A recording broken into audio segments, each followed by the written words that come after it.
The Second Voice by Mann Rubin. Crawford completed the rehearsal in less than an hour. He listened to the orchestra run through its selections, okayed the song the guest vocalist had chosen, then finished up with a long dialogue between Spud and himself. When it was over, he checked timing with the program director, made a few script changes, and conferred briefly with the special service officer about the number of troops the auditorium could hold. Everything was running smoothly. It was going to be a neat, action-packed show. Backstage, he looked at his watch. He had almost 2 hours before the regular show began, and he was restless. 2 hours at Harlow Field could seem like 2 years. Guards and restrictions all over the place. Harlow Field was the largest experimental base in the world, a veritable garden of atoms, the proving ground for every secret weapon ever imagined. The security and the tight regulations gave Crawford the jitters on each of his visits. He smoked a cigarette and tried making small talk with some of the soldiers on backstage detail. He posed for a picture and gave an interview to a reporter from an army newspaper, then excused himself and went to his dressing room with Spud propped in the crook of his arm. He was used to it now, the applause, the audiences, the pictures, the autographs, the fuss.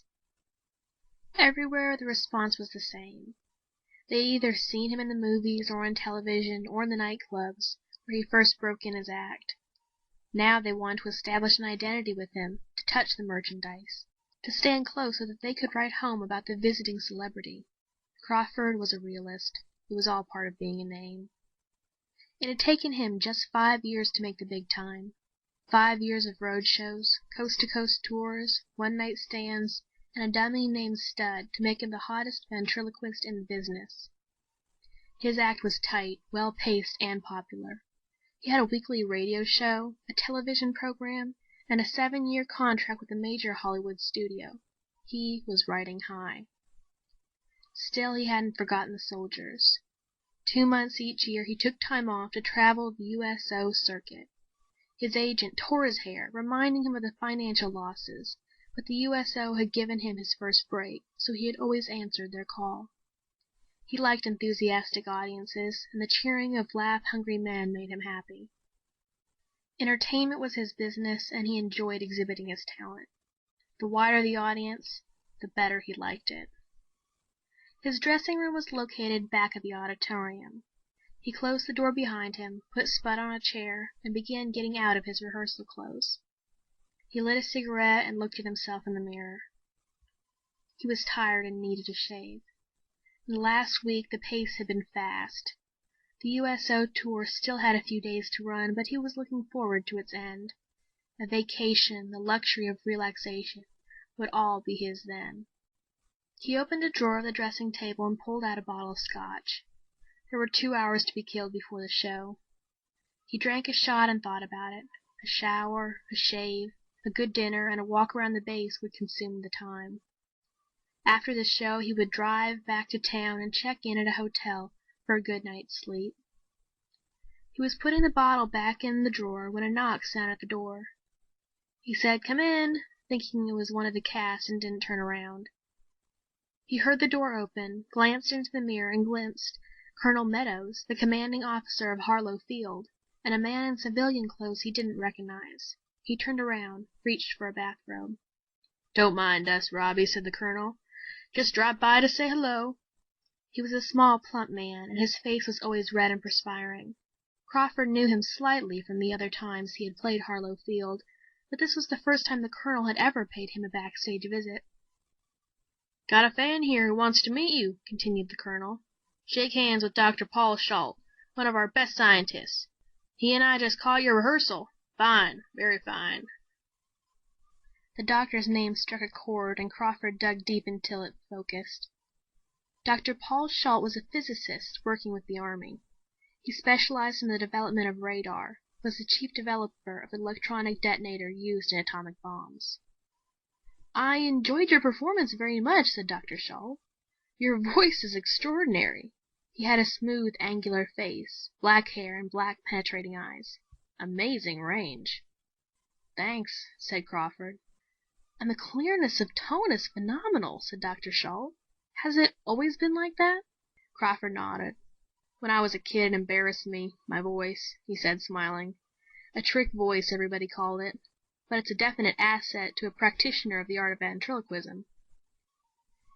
You should have seen Dr. Schalt while you were on stage, said Colonel Meadows, beaming at him.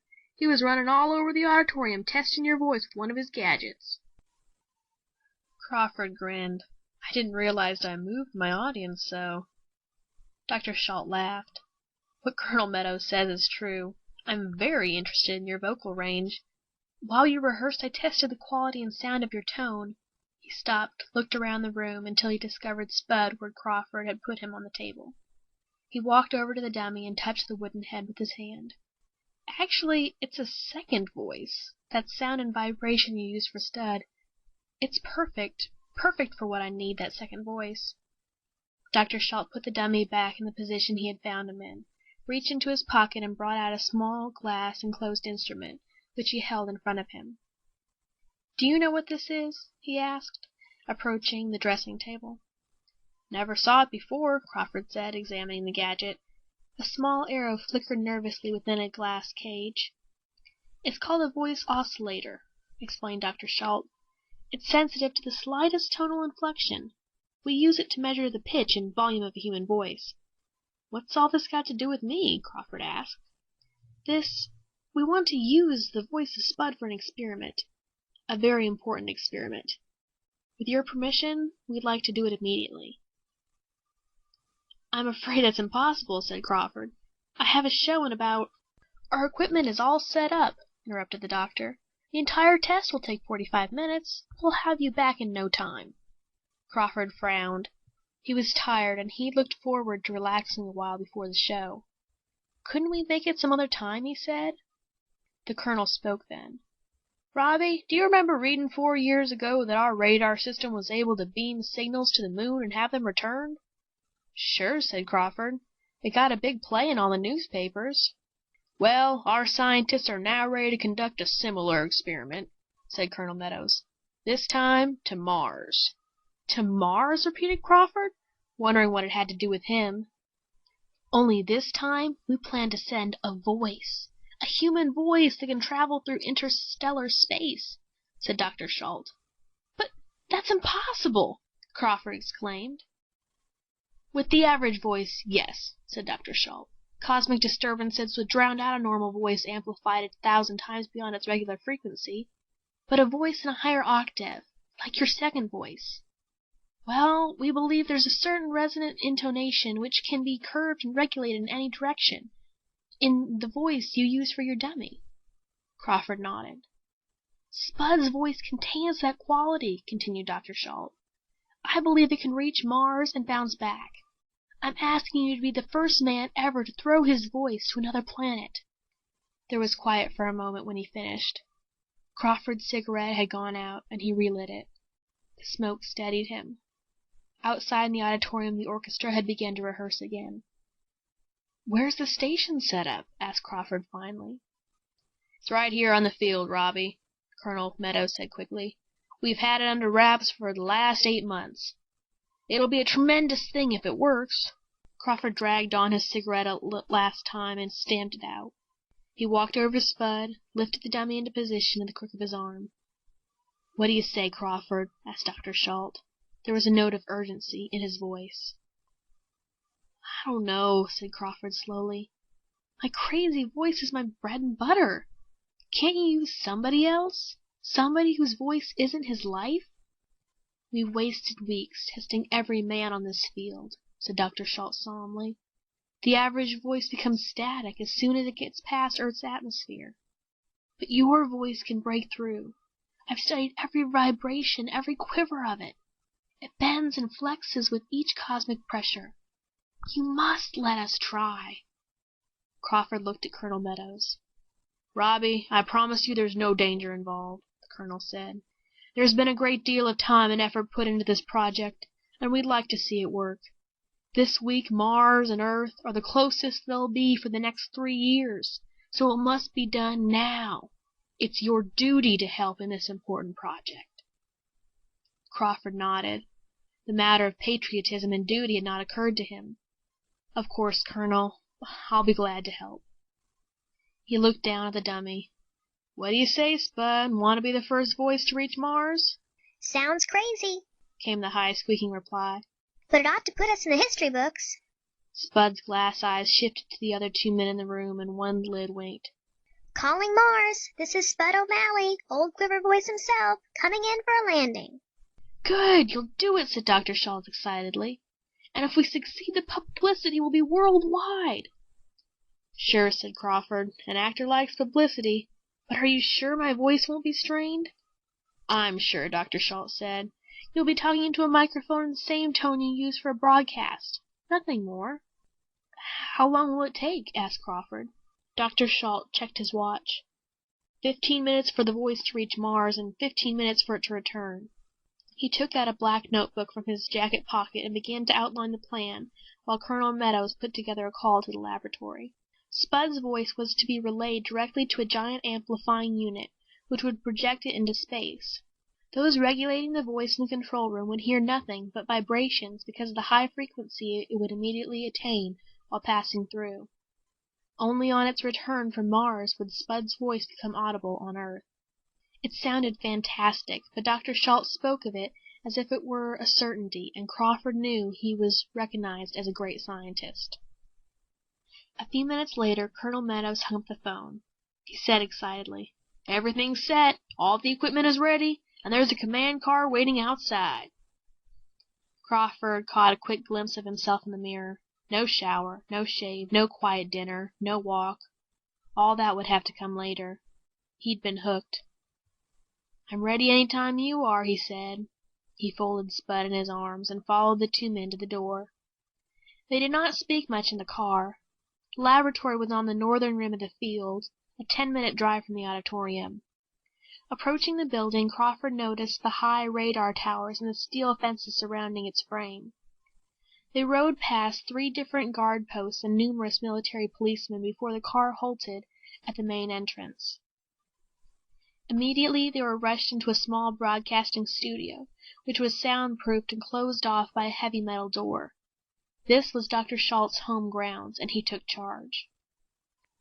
A microphone had been set up, and Dr. Schultz had Crawford test Spud's voice while a technician in the control room measured it acoustically. After an exact tone had been determined for the amplification unit, Dr. Schultz briefed him on some details, patted him on the back, and disappeared in the control booth, followed by Colonel Meadows. Crawford lit another cigarette and smoked nervously while he waited the go-ahead signal.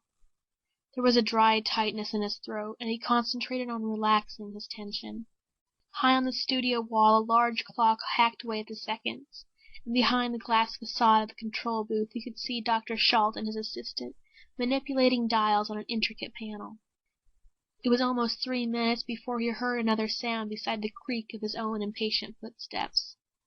When Dr. Schultz's voice came on the feedback, the speaker system connected the studio with the booth. "Crawford, talk into the mic when we flash you the sign. Keep talking for a minute, and remember, it's just another broadcast. Good luck." Crawford nodded, deposited the cigarette in an ashtray. He moved into position and slid his fingers along the inner wires of Spud's back until they fitted into place. Spud's head came alive. Dr. Schultz brought his right hand down in a long, sweeping motion. A bright red bulb above the control booth winked into life. Robbie Crawford went into his act. Inside the booth, Dr. Schultz, Colonel Meadows, and the technician watched Crawford performing in pantomime and listened to the strange vibrations emanating from the speaker. They could distinguish no understandable sound, for the amplifier had lifted the voice beyond human hearing as it released it to the stratosphere. They sat quietly, content to wait for the voice to return from its long, lonely journey. Crawford spoke until he saw Dr. Schultz signal for conclusion. A moment later the red bulb blinked out and the broadcast was ended. Crawford felt cold and his hands were perspiring freely. He saw the beaming face of Colonel Meadows motioning him to come inside the booth. He wiped his face and coughed to relieve the tension in his throat. The colonel was the first to greet him as he entered the booth, and his handshake was enthusiastic and firm. Dr. Schalt remained bent over one of the instrument boards, rotating a dial, but looked up and nodded excitedly. "It'll be another 10 minutes," he said. "Sit down. I've sent out for some supper." "How did it go?" Crawford asked. Good. By now, it's halfway to its destination." An orderly came in with a tray of sandwiches and coffee, and for the next few minutes they ate and Dr. Schalt described the intricacies of the operation. The technician stayed glued to the receiver, earphones resting lightly across his head. After 10 minutes, Dr. Schalt stood up and looked at his watch. "It's time," he said. "Turn up the resonator." He moved closer to the receiving set as the others gathered around him. The low hum of the monitor signal became louder as the technician switched on a new lever. The static emerged from the speaker thickened, obliterating all other noises. Another 2 minutes went by. Crawford watched it all, aware of the tension and anxiety on each face, feeling the throbbing excitement himself. So they stood, tensely expectant, awaiting the return of his voice. Suddenly the technician whispered, "I've got it! It's coming! I hear it returning!" He swung around, offering his earphones to Dr. Schalt, who grabbed for them hurriedly. The scientist raised the cups to his ear and waited. The room fell into deeper silence. Yes, it's the voice! Turn up the resonator to full volume. We've got it! The voice is completing the circuit!" Dr. Schalt said tensely. The technician turned another dial as far as it would go. The sound of the static rose to a roar. Then abruptly the static broke, died out, and a strange, new sound came in. It was Spud! Spud's voice creeping back from a trip to Mars, 35 million miles away. Hello, this is the voice of Spud O'Malley, speaking to you from Harlow Field in the United States of America. My voice is being sent to you by a newly invented amplification unit developed by Dr. Paul Schalt at this experimental base. This is the first time such an operation has ever been tried. We extend our heartiest greetings, our deepest felicitations. It went on, the high, squeaking voice, friendly, humorous, alive, sending back to them the words that Crawford had spoken into the microphone a few minutes before. Crawford studied the faces of the other men. They had worked and planned a long time for this single moment, the realization of a long-pursued dream. Colonel Meadows was rubbing his hands together gleefully. The voice was reaching its climax. Success was assured. History had been made. There was a little silence as Spud finished speaking. The technician reached across leisurely to shut off the resonator. Suddenly, the voice started again. The technician's hand froze in midair. The same high, squeaking tone, the same inflections, the same pitch, but this time it was commanding, authoritative. This is Mars. We have received your voice. We know of you, know your language. We want you to know that we do not like intruders. We want no contact with you. Seek us out no more. The voice was received clearly. It fits our frequency well. We will keep it so that no more communication from you is possible. Let this be a warning. Stay away. We do not want you. The voice stopped, and there was silence again. Then Colonel Meadows chuckled. "Very clever, Crawford.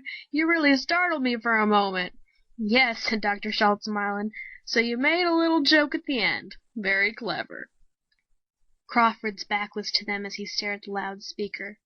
His face was contorted in a surprising grimace, and the flesh was suddenly white and lifeless. He turned to them, his body rigid and his mouth trembling as he whispered, "That voice! That last voice! It wasn't mine! That wasn't me speaking!" Dr. Schalt laughed. "Superb actor! A great performance, Mr. Crawford. We are most grateful to you." "Robbie's a born comedian," added Colonel Meadows, his eyes sparkling with the humor of the situation. "Never misses a chance to clown." "Don't you understand? It wasn't my voice!" screamed Crawford. He looked from one man to another, his eyes pleading for belief. "The second part was not mine." They stared at him, their smiles fading. Colonel Meadows said, "What do you mean, Robbie?" "Didn't you hear when I spoke? I never said those last things. Didn't you hear what I said?" The technician answered him. "We didn't hear a thing, Mr. Crawford. The amplification was too high. It was nothing but mumbling when it passed through this room." He looked at Dr. Schalt for confirmation. "I explained that to you myself," said the doctor. "You could have recited the Gettysburg Address and we'd never have known until it returned." Crawford stared down at the limp form of Spud hanging across his arm. He ran a hand across his eyes, dropped the dummy onto the desk. Turning back to Dr. Schalt, he began to speak in a taut, controlled voice. "Dr. Schalt, I swear to you that was not my voice at the end. I finished with a goodbye. The voice that spoke after that moment of silence was somebody else's voice. It's up to you to find out whose." "Don't be absurd," said Dr. Schalt irritably. "That was your voice, your pitch, the voice of your dummy, Spud." He wasn't going to be taken in by any warped sense of humor. Robbie Crawford was the best ventriloquist in America. He was also noted for his practical jokes. "An experiment of this magnitude shouldn't be treated so lightly," he added acidly. "You've got to believe me!" screamed Crawford. His voice was choked and his pale face was glistening with perspiration. "It was someone else, imitating my ventriloquist voice. I swear it was not me." Colonel Meadows sat down abruptly. The technician ran from the booth and returned a moment later with a glass of water. Colonel Meadows motioned for him to give it to Crawford. The ventriloquist gulped down the water, then went over and sat down beside the colonel. "Look," he said quietly, "I'm not joking, and I'm not out of my head. It was a shock to hear a voice so like my own, to hear it threatening us, to know that it's traveling from another world. It's like hearing an echo that shouldn't be." The colonel exchanged a puzzled look with Dr. Schalt. After a moment the doctor reached down and picked the dummy up and brought it to Crawford. "Crawford, listen to me." His voice was gentle, sympathetic. "Perhaps you've been working too hard. These USO trips, the rehearsal, the excitement of the last hour, maybe you forgot what you said, or said more than you recall." "I remember everything I said," Crawford said quietly. "I stopped when you gave me the signal. That voice came after I stopped. Can't you check?" A phone in the back of the control booth rang sharply, and Colonel Meadows answered it. He spoke for a few moments, then hung up. "That was the stage manager calling from the main auditorium. You've got 10 minutes before the show. How do you feel?" Crawford blinked in surprise. He had almost forgotten the program. He tried to rise, found his legs trembling. "He's in no condition to put on a show," said Dr. Schalt. "Better postpone it." No, I'm okay," protested Crawford, walking around the small floor, exercising his hands. "It's my show. They're waiting for me. Let's get going." In the car, during the ride to the auditorium, he did not speak. He sat with Spud resting snugly against his chest, drumming his fingers on an armrest while Colonel Meadows and Dr. Schalt talked, tried to convince him of the invalidity of his reasoning. There was a simple explanation for the voice. Either he had forgotten part of his speech, or maybe some amateur radio ham had somehow managed to pick up their signal and was playing a joke. He was too intelligent a man to be frightened by such coincidence. They spoke to him reassuringly all during the ride. At the stage door he thanked them, then went inside the auditorium to give his performance. The ovation that greeted him was tremendous. The orchestra played his theme, and an army announcer introduced him as the #1 ventriloquist in the world. He walked out slowly from the wing, waving and grinning at the audience with Spud sitting erect on his arm. The soldiers roared and whistled as Spud's head spun, drooped, and tilted in the opening routine that he was famous for. Crawford stopped in the middle of the stage, rested his foot on a chair that had been provided, sat Spud on his knee. The applause dwindled gradually, and the other members of the cast moved into their positions. The army announcer walked forward to engage Crawford in conversation, to feed him questions that would be answered in Spud's high, squeaky voice. "Hi, Robbie, Spud," said the announcer. "What took you so long getting here?" It was Spud's answer. All eyes focused on the dummy's face as it bent forward and its mouth opened slowly. A wooden hand moved up and scratched a wooden head, but only a gurgle came out of the open mouth. The announcer looked at Crawford, motioned him to speak up. "Speak up, Spud! Can't hear a word you're saying. No time to be bashful." Again the dummy's mouth opened, the head bobbed, and the eyes blinked. The gurgle became a half-strangled gasp. It whined unsteadily a few moments, then broke off completely. The cast in the wings began to stir nervously. Crawford was obviously straining. A vein throbbed in the center of his forehead, and his lips were tight over his teeth. "Stage fright," he said in an aside to the audience. Turning his head aside, he coughed and cleared his throat and pretended to whisper with Spud. "Speak up, pal. This is what we rehearsed for." The mouth of the dummy flapped up and down without cadence. The soldiers snickered, squirmed restlessly. A sound started, a low, plaintive wail that broke into a dirge and finally into a wild shriek from Crawford's lips. He screamed and kicked over the chair his foot was balanced on. The dummy toppled to the floor. "I can't! I can't! My voice is gone!" He was screaming and clutching at his throat, trying to loosen his collar. The curtains closed behind him as soldiers leaped to their feet all over the auditorium. He screamed, "I've lost my second voice! They took it from me! The Martians stole my voice!" The announcer grabbed his arms then and tried to lead him from the stage. Crawford shoved him away. "They took it!" cried Crawford. "No matter what they tell you, the Martians took Spud's voice! It fitted their frequency! They'll use it to reach Earth! I can't get it back!" Colonel Meadows and several MPs who were stationed in the wings came out and dragged him from the platform. The GI audience remained silent a moment longer, then broke into loud, nervous rumbling. Seconds later, Colonel Meadows returned to the microphone and held up his hand until the confusion died down.